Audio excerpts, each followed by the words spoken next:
Hi everyone, welcome back. In this video, we're gonna diagnose the port injectors and GDI injectors with oscilloscope. This video was supposed to be two parts. I recently published the first part and I was gonna publish the second part in a separate video, but because some of you already had some questions about the waveform that we got on GDI injectors, I decided to put part 1 and part 2 together. So in this way, I'm gonna answer those questions as well. So first of all, we're going to start by reading and analyzing the waveform on port injectors. Then we go for reading and analyzing the waveform on GDI injectors. What I have added in this video is reading the current waveform of GDI injectors and some really important points regarding the voltage waveform on GDI injectors, especially the waveform that we get from the low side of the GDI injector. That section will be answered in this video as well.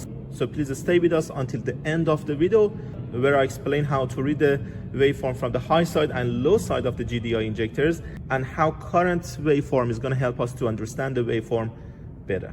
As you see, the oscilloscope that I'm using today is MICSIG tablet oscilloscope. This scope provides 4 channels for us. We have 2 cards here right now. One of them comes with a port injector, the other one with GDI injector. So we're gonna start from that card with port injector to read the waveform and analyze it. Then go for the GDI one to see what are the differences. Before starting the video, if you guys haven't subscribed to the channel yet, please don't forget to subscribe. And if you are interested to learn more about oscilloscope and how to use it for automotive diagnostics, you can find our practical online course about oscilloscope on our website. On that online course, we have explained how to set up the oscilloscope and how to read and analyze the waveform on many components and different type of networks. First of all, we're going to start by this engine, which comes with port injectors or MPI injectors.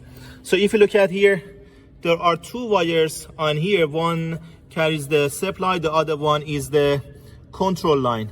This one is the control line. I'm going to insert the back prop right here. Then we can set up the oscilloscope to read the waveform. Oscilloscope is ready. I'm going to use 1 channel because we are reading the waveform from 1 injector right now. I'm using 20-to-1 attenuator right now. So I'm going to need to adjust the attenuation on the oscilloscope too. On the other end of the oscilloscope probe, I have these 2. This is going to sit on the back prop just like this. And this is for a good ground. Everything is ready. I just need to set up the oscilloscope before reading the waveform. 2 channels are on. I can turn off the channel 2. Down here, you have this option. If you click on it, you can select between the preset waveforms. So on the actuators, you can go for the injectors for the petrol, and you can select what you are after. We are on multipoint injectors, and we are checking the voltage. So if I click on this one, we have already adjustment on 10x. I need to adjust it on 20x. And right now everything is ready to start the engine. So as you see, we are getting the waveform, but it's not very adjusted. We can adjust the trigger from here. Trigger on channel 1, it's on rising edge. We might need to just bring a trigger level down. So this is the one. So this is the waveform that we are getting. So we can adjust the trigger from here. It's already on rising edge on this point. It means if voltage goes anything higher than this one, the trigger will set the waveform on that point. So we are getting the waveform right now. I'm gonna pause the waveform. Then after stopping the engine, we can read the waveform. So this is the waveform of MPi injector on this car. This oscilloscope is a 4-channel oscilloscope, so we can read 4 waveforms from it. So we can actually read the waveform from all injectors at the very same time. It's very good for comparing the waveform between the injectors if you don't have access to a good known waveform. That's how you can actually find an injector which is not working properly. If you do have access to a good known waveform, that's actually very good too. You can compare what you have in here with a good known waveform and find any abnormality. Because of course we want to make sure if the waveform actually exists. The second one, if there is any abnormality. For finding any abnormality, we need to have a normal waveform. But what can we get from this MPi injector? If I start from this point that we have no activity, I'm gonna just select the cursor. I put this one just right here. So we are reading Y2 at this point, and the voltage that we are reading is 13 volts. Right at this point, injector was off, and the voltage that we were getting here was 13 volt or charging voltage. The moment that ECM wants to activate to turn on the injector, you see the voltage is going to drop to something very close to 0. So this is the voltage that we have here. As soon as ECM activates the injector, the voltage is going to drop to 0. Injector is going to generate magnetic field to open the injector needle. That's why from here to this point, injector shows 0 volts. So this point shows the injector on time when injector is activated by ECM. But right when ECM turns the injector off, right at this point, there's going to be a voltage spike. This is actually because of the electromagnetic field that injector solenoid has generated. So we're going to have a voltage spike right here, which is gone up to, it's Y1. We are reading the Y1 as 55 right now. The voltage spike could be higher as well based on the engine. So you got to be careful when you are reading this one. That's why we are using attenuator. On some injectors, this voltage is going to be higher as well. That's why we are using attenuator to protect the oscilloscope. So right at this point, injector is turned off. After we have the voltage spike, the voltage is going to drop rapidly back to the charging voltage. So this is basically what happens on the injector by reading the waveform. So if there's any abnormality, it can be shown on injector on time or on the spike voltage, or here we may have some abnormality. For finding the injection timing, if I turn this one off and turn on the vertical one, injection timing on the paper is actually between this point and this point. So this is where ECM turns the injector on. This is when ECM turns the injector off. So you see the delta is 2.7 millisecond. But in actual operation, it's going to take a little while for the injector to open because injector needs to generate enough magnetic field strong enough to open the injector needle, right? So that's why it's going to take a little while for the injector to open. For finding that one, the best thing is to have a look at the injector current waveform. I don't have my current probe today. I'm going to make another video for that one later on, but that's going to be somewhere around, for example, here. I'm showing you the rough estimation. For accurate measurement, we need to have a look at the injector current waveform. But for closing, right at this point, of course, ECM turns the injector off, but it's going to take a while for the injector needle to go back to sit properly and end the injection. If you look at here, after this voltage spike, this voltage is dropping back to the charging voltage. But right at this point, we have this little hump that we call it pintle hump. This is actually the disruption happened by injector mechanical movement. When injector needle is mechanically moving, it's going to disrupt the magnetic field. Just right at this point, this confirms the injector mechanical movement and when injector is fully closed. So I'm going to put this one just right here at pintle hump. So this is going to be the injector actual injection timing between the pintle hump here and the pintle hump on the injector current waveform that we can find it over there. By monitoring this one, we can find the injector actual injection timing. On the waveform, what we are concerned about is, first of all, the abnormality on the waveform, injector on time, the spike voltage, and this side of the waveform should be exactly like what we see right now here. And as I said, comparing this injector with the other injectors in this car is going to help a lot to find out if this waveform is normal or abnormal. So we're going to go for the next car, which is a GDI injector, and you see how this waveform is way different on the GDI injectors. Before going to the next car, if you haven't subscribed to the channel yet, please don't forget to subscribe. We have many more diagnostic videos coming. On this engine, we have GDI injectors. As you see, this is the high pressure pump, which is going to increase the pressure for GDI injectors, and injectors are installed on the fuel rail under this intake manifold. So we don't have access to the injectors right now, and I'm not going to take the intake manifold out because, of course, for reading the waveform, I need to start the engine. But this connector that you see here is going to go all the way under the intake manifold, and that's the fuel rail. So you see the fuel rail down there. So this is going to provide the connection to all injector for us. These two pins that you see I have already inserted, they are for injector number 1. If you have a look at the wiring diagram, you see the GDI injectors on the diagram, and unlike the previous one, in this type of injectors, Both wires on the injectors are connected to the ECM, and those wires are named positive and negative. Normally we call them high side and low side. So we're gonna read the waveform from both high side and low side. If you focus on the injector number 1, you see between ECM and injector, there is one connector in between.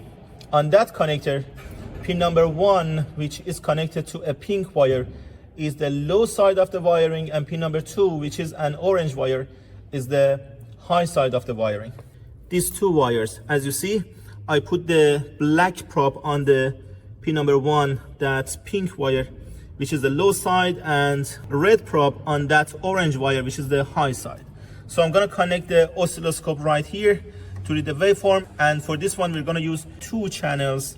I put the high side on channel 1 and low side on channel 2, so we're gonna read the waveform from both of them to see what are the differences between these two waveforms. So you see the channel 1 and channel 2 are connected with attenuator, 20x attenuator. So again, on the other side of oscilloscope props, I have these ones. I'm gonna put this prop on high side.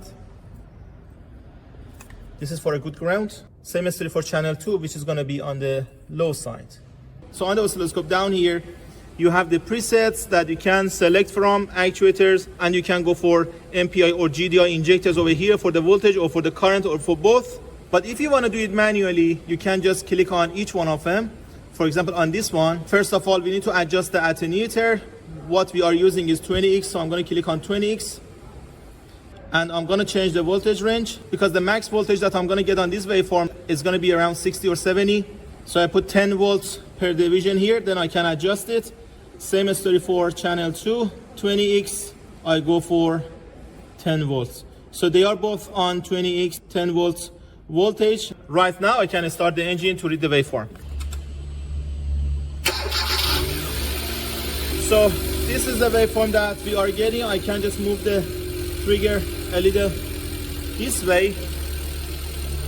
So we are reading the waveform basically from high side and low side. For adjusting the trigger, you can just find it up here. You can adjust it based on the channel, rising edge or falling edge, and you can increase or decrease the trigger from here. The best location is just right here at this point that we have the voltage spike to set the trigger at proper points that you want. I'm gonna need to change the voltage a little, because when it's adjusted on the 10 volt, we will have some overlap. So I'm gonna make the waveform shorter here as well. So right now we have better waveforms. As you see, there is no overlap on the waveforms, and it's really easy to spot, it's really easy to read. So I'm gonna stop the waveform, then after stopping the engine, we can read the waveform together. So once again, we have 2 channels. This yellow one is representing channel 1, which is connected to the high side of the GDI injector. This blue waveform is representing channel 2, which is connected to the low side of GDI injector. So I'm gonna bring this one a little up. It's much easier to read right now. So at the first look, you see the waveforms are completely different from the MPi injectors. So what can we understand from this waveform?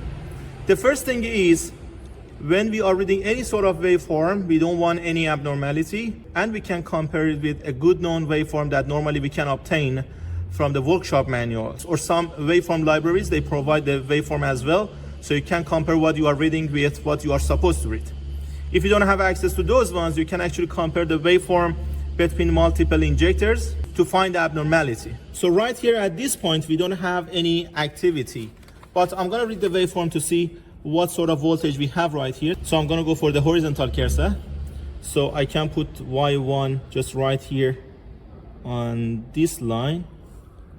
So it's Y1, as you see, it's almost 0 volts. So we have no activity here, the voltage is almost 0. But what happens at this point? Right exactly at this point, ECM provides the voltage and the current for the injector to open. But because this injector is a GDI injector, the voltage and the current on the injector is going to be way different from MPI injectors. At this point, if I put the Y2 right here at the very top, at here, you see the peak voltage is 64 volts. This shows that this injector works very differently from the other one. This 64 volt is provided by the ECM. There is an amplifier inside the ECM to amplify the voltage to this amount. 64 volt is what ECM is providing for this injector to open. We're gonna have a look at the low side as well. They look very similar in the waveform. Even the voltage range looks very similar to the high side. So right at this point, injector starts opening. Injector is not fully open. Injector receives the power supply and starts opening. On some injectors, you will see some activities before injector starts opening. For example, like what you see on the screen. You see at this point, injector is showing you some activity. That's actually what we call preparation. Injector is a little magnetized. ECM provides a little current to that injector. In this phase, GDI injector is not open. It's just getting magnetized to be prepared for the main opening. But at this point, that injector has received the main voltage, is gonna start opening. If I zoom this one a little, so we can have a look at here on this point. So at this point, injector starts opening, but it's gonna take a while for the injector to fully open.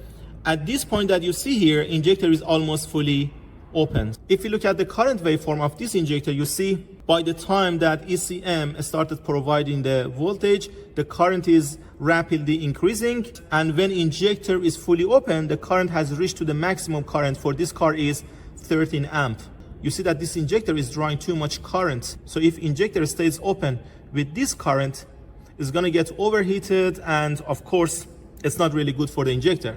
So back in here, as you see, right when injector is fully open, the voltage and accordingly the current is gonna drop. This dropping is not gonna close the injector, it's gonna keep the injector open, but the current which is provided is gonna be high enough to keep the injector open, but at the same time, it protects the injector from overheating. So you see the current waveform right now, the current at this point is gonna be around 3 amp, high enough to keep the injector open, but not overheating the injector. Injector is going to be open all the way up to this point, but at this point that you see the voltage is rapidly dropping, this is exactly when injector gets closed. So right now that we understood the waveform on the high side, let's have a look at the waveform on the low side. As you see, the waveform on the low side is identical to the high side. But how is it possible? Why waveform on the low side is identical to the high side? This is what we're going to explore right now by looking at the current waveform of the GDI injectors as well, so we can learn more about the waveform on the low side as well. Let's go for connecting the current probe as well, then we can read the waveforms together. As you see, we are still reading the voltage waveform on the high side and low side of the injector, and we're going to use the current probe to read the current waveform as well. So I'm going to hook up the current probe right here. So current probe, voltage probe, and voltage probe. So oscilloscope is ready. Here I have 3 channels. Channel 1, the yellow waveform, is the high side of the GDI injector. Channel 2, the blue waveform, is the low side of GDI injector. And finally, channel 3, the purple waveform, is the current waveform of GDI injector. Let's go for a start in the car, then we will read the waveform together.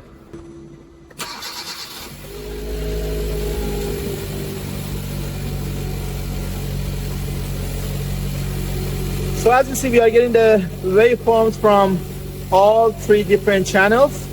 This is the waveform from the high side of the injector. This is the low side, and this is the current waveform. You might have noticed that the waveforms on the low side and on the current side were changing very rapidly. Now we have everything in place, but if I do some adjustment here, if I make the waveform taller, right now, as you see, the waveform that we are getting is pretty much similar to what we had earlier. Waveform on the high side is identical to the low side. But there is one important fact right now that we are looking at the current waveform too. As I said earlier, when GDI injectors work, they're gonna draw a lot of current. But right now, we have the waveform from the high side and low side, but there is no current draw. When there is no current draw, it means that injector is not working right now. Because if injector is working, we should have the current draw here as well. Right now the trigger is on channel 1. If I change the trigger and I put it on channel 3, so I'm gonna put the trigger in here. So this is the trigger showing the channel 3. I just need to do a little adjustment on this one to make the waveform shorter.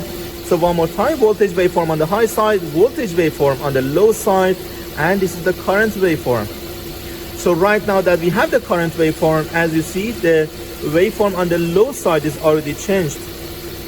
You see the waveforms on the low side and high side, they are not identical anymore. But if I show you more number of waveforms here,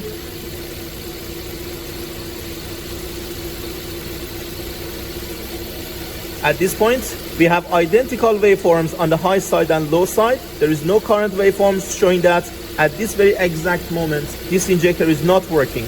But right at this point, we have the current waveform and the waveform on the low side is changed, meaning that at this exact moment, injector is working. So I'm gonna zoom this one a little.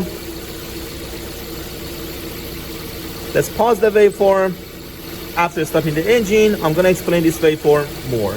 So on the high side, we don't have any difference. It's pretty much similar to what we had earlier. I explained all that sections before, and I have already explained the current waveform for you as well. But in this exact moment, on this car, you see if I show you these points, right at this point, that voltage is provided on the high side.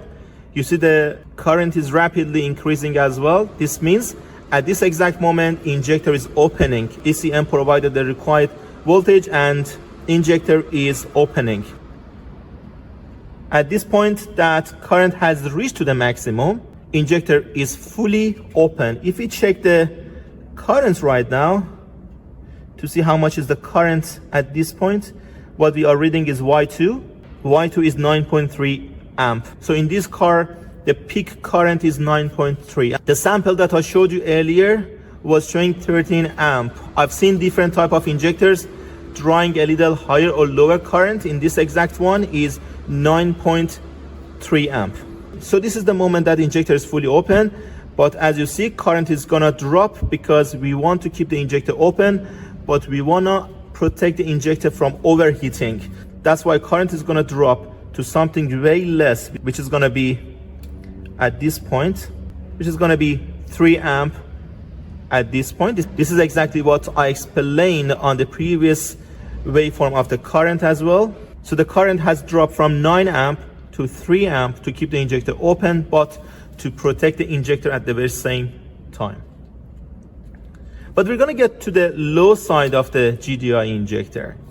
We already know if we are getting the waveform of GDI injector from the high side and low side, if the waveforms are exactly identical on the high side and low side, it means at that exact moment injector is not working. And we can confirm that by reading the current waveform of the injector. As you see, right now we have the current, but the other case that I showed you with 2 identical waveforms on high side and low side, there was no current. First of all, let's have a look at the good known waveform from the workshop manual. As you see, what we are getting is pretty much similar to the good known waveform on the workshop manual, showing the waveform on the high side and low side, which are pretty much similar to what we are getting in here. So basically right at this point, we don't have that much of activity. The main activity is just right here. You see this voltage spike? This is basically when injector closes. So if I put this cursor right here, you see we have the voltage spike right at this point, which is basically when injector is closing. So basically when ECM turns off the injector, magnetic field inside the injector is going to collapse, generating this voltage spike that we can read it in here as well. As I said at the beginning of the video, this part for comparing the voltage waveforms and the current was supposed to be in another video, but because some of you asked questions about the type of waveforms that we were getting on high side and low side, I decided to put the videos together to answer your questions. And as I said, if you guys are interested to learn more about oscilloscope, we have a full online course for using oscilloscope on many different sensors and actuators and network as well, including the CAN bus, LIN bus, K-line, and so on. So if you are interested to check that course, you can find the link in the video description or the first comment down below. Thank you very much guys for watching. I hope you enjoyed the video.